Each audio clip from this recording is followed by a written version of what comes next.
Baik, silakan Saudari Elza.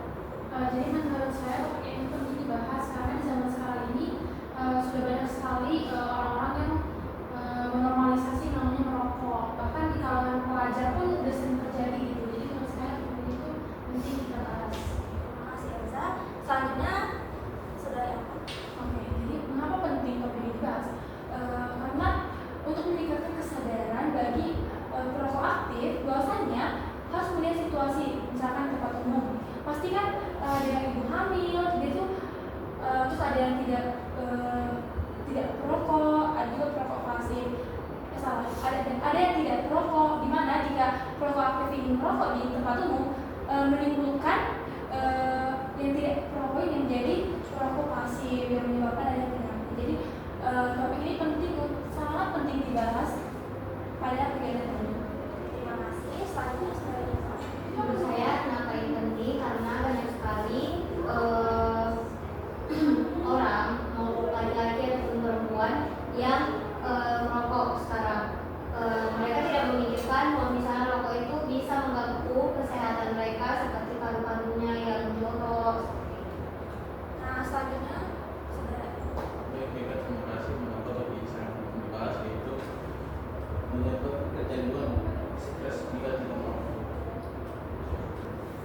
Jadi adakah teman-teman yang lain ingin berpendapat?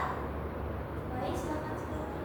Selain itu yang dibahas teman-teman semua, faktor lain juga kita membahas ini penting karena yang kecanduan merokok itu pasti akan mengeluarkan banyak uang lebih lagi dan dia tidak memikirkan berapa banyak uang yang telah dia keluarkan.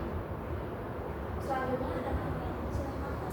Jadi menurut saya itu sangat berpendapat kepada saudari Riva dan saudari Anda lebih ke kesehatan sih sebenarnya. Jadi kalau misalnya kita mencium asap-asap rokok itu juga berpengaruh sama kita walaupun kita tidak merokok. Baik, terima kasih atas pendapat teman-teman sekalian. Jadi di sini dapat saya simpulkan dari pendapat teman-teman sekalian. Nah, kenapa topik ini itu penting dibahas? Yang pertama itu karena masalah kesehatan. Karena dampak dari merokok itu bisa menjadi jadi penyakit untuk kita ke depannya. Nah, yang kedua itu seringnya karena tidak merokok itu membuat seseorang itu jadi stres gitu. Nah, yang ketiga itu karena merokok itu bisa menguras banyak uang. Nah, itulah pendapat dari teman-teman semua yang bisa saya sebutkan. Nah, setelah kita tahu nih kenapa topik ini penting dibahas, jadi teman-teman di sini tuh tahu nggak apa sih faktor yang menyebabkan bahayanya merokok? Silakan Saudari Eva. Menurut saya faktor dari orang-orang itu merokok itu mengikuti tren. Jadi anak zaman sekarang, apalagi remaja-remaja sekarang, kalau misalnya lagi nongki nih, baru dia nggak merokok, pasti dia bilang nggak merokok, nggak kece seperti itu. Selanjutnya silakan Saudari Elza. Jadi faktor yang menyebabkan seseorang itu bisa merokok mungkin awalnya pasti karena coba-coba gitu, penasaran gimana sih rasanya gitu. Nah, jadi terusan dan berlanjut. Selanjutnya silakan Saudari Arta. Mungkin salah satu faktornya itu karena stres kali ya. Jadi dia tuh mencari cara agar tidak stres dan dia mungkin disarankan oleh temannya seperti yang Mbak Elza coba-coba dan menjadi kecanduan. Nah, setelah kita dengar nih dari pendapat teman-teman, adakah dari teman-teman sekalian yang ingin berpendapat? Baik, silakan Saudara Evan. Baik, terima kasih atas waktunya. Baik, ada faktor-faktor dampak merokok yaitu menyebabkan penyakit bagi tubuh kita yang ataupun orang lain. Oke, terima kasih Evan. Selanjutnya Kak Nadia. Jadi menurut saya itu dampaknya itu ada di orang tua sih, karena kayak kurang perhatian atau kurang kasih sayangnya dari orang tua itu bisa berdampak pada anak. Oke, terima kasih atas pendapat Kak Nadia. Selanjutnya Saudari. Terima kasih betul yang dibilang teman-teman dari semua, mulai dari faktor-faktornya itu mungkin dari lingkungan yang mungkin yang anak sebayanya itu sudah mulai melakukan merokok, jadi dia pun ikut, dia pun jadi ikut-ikutan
paru-parunya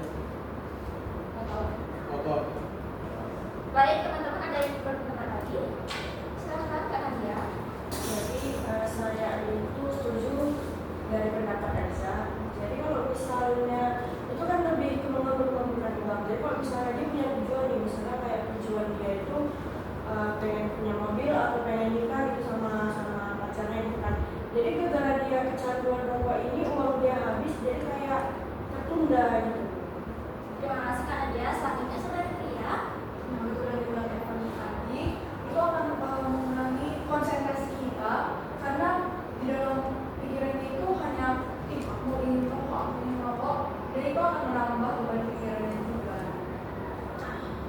Jadi dari pendapat teman-teman sekalian yang bisa saya simpulkan itu yang pertama itu dampak dari merokok itu bisa menghabiskan uang seperti yang Elsa katakan tadi dan Kak Nadia katakan itu bisa menghabiskan uang karena jika kita kecanduan merokok itu kita tuh terus membeli rokok tersebut jadi uang kita tuh terkuras hanya untuk merokok. Nah yang kedua itu masalah kesehatan. Jadi dampak merokok ini bisa jadi menyebabkan kesehatan kita itu menjadi kurang baik karena bisa aja paru-paru kita tuh kotor gara-gara tuh kita tuh terlalu banyak merokok. Nah yang ketiga itu bisa menjadi menyebarkan, bisa dibilang mungkin menyebarkan penyakit kepada orang sekitar, seperti misalnya ada ayah yang merokok tapi merokoknya itu dekat anaknya, jadi anaknya itu bisa terkena dampak dari asap rokok sama itu tadi. Nah yang keempat itu yang bisa saya simpulkan yang terakhir itu karena terlalu seringnya merokok itu bisa mengurangi konsentrasi seseorang karena dia tuh maunya itu pemikirannya itu terus merokok terus dalam pikirannya. Nah, setelah kita mengetahui dampak dari bahaya merokok itu tadi, nah jadi teman-teman di sini ada yang punya pendapat nggak atau solusi apa sih kedepannya yang kita lakukan supaya kita tuh mencegah bahaya dari merokok tersebut? Silakan saudari Anta. Jadi upaya untuk mencegah bahaya merokok ini dari dukungan dari teman-teman atau support system, di mana teman-teman itu sangat berpengaruh dalam mengatasi bahaya rokok orang tersebut. Mungkin diganti dengan permen. Emang kita tahunya kita bahwasanya nikotin dengan rasa permen itu sangatlah berbeda. Tetapi apa salahnya mencoba untuk menjadi lebih baik agar terhindar dari bahayanya merokok. Baik, selanjutnya saudari Elsa. Jadi mungkin yang dilakukan itu lebih ke gimana caranya supaya bahaya rokok atau peredaran itu jangan terlalu meluas gitu. Apalagi kalau misalnya untuk pelajar atau apa itu jangan dipermudah untuk proses pembeliannya gitu supaya nggak terlalu banyak atau bisa dikurangi gitu loh jumlah perokok di Indonesia. Terima kasih. Saya mengikuti solusi dan upaya yang sudah dapatkan, yaitu kita bisa meningkatkan kesadaran diri dalam diri kita untuk berhenti merokok. Selanjutnya saudari Tipa. Menurut saya solusi yang bisa kita dapatkan yaitu kita bisa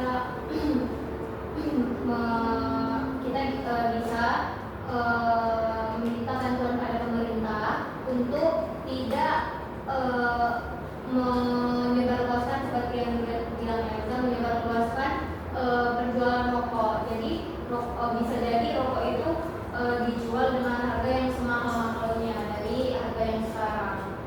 Baik, terima kasih. Adakah teman-teman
itu bisa mencegah bahaya merokok. Nah, yang ketiga itu perlunya mengedukasi seseorang itu sejak dini tentang bahaya merokok. Nah, yang keempat itu kita mungkin perlu bantuan dari pemerintah agar membatasi usia untuk perokok, karena yang seperti kita ketahui sekarang itu anak-anak itu bahkan yang belum usianya belum di atas 18 tahun itu sudah merokok gitu, padahal itu nggak boleh gitu.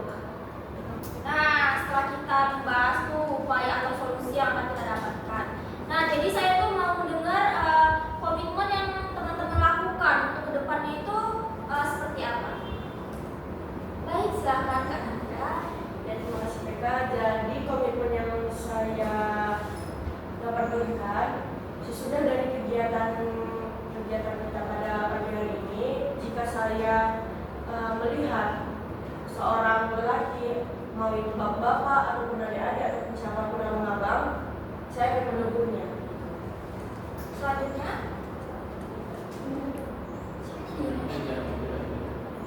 kurang lagi selanjutnya ada yang bisa 1, 2, 3. selanjutnya Saudari Elza.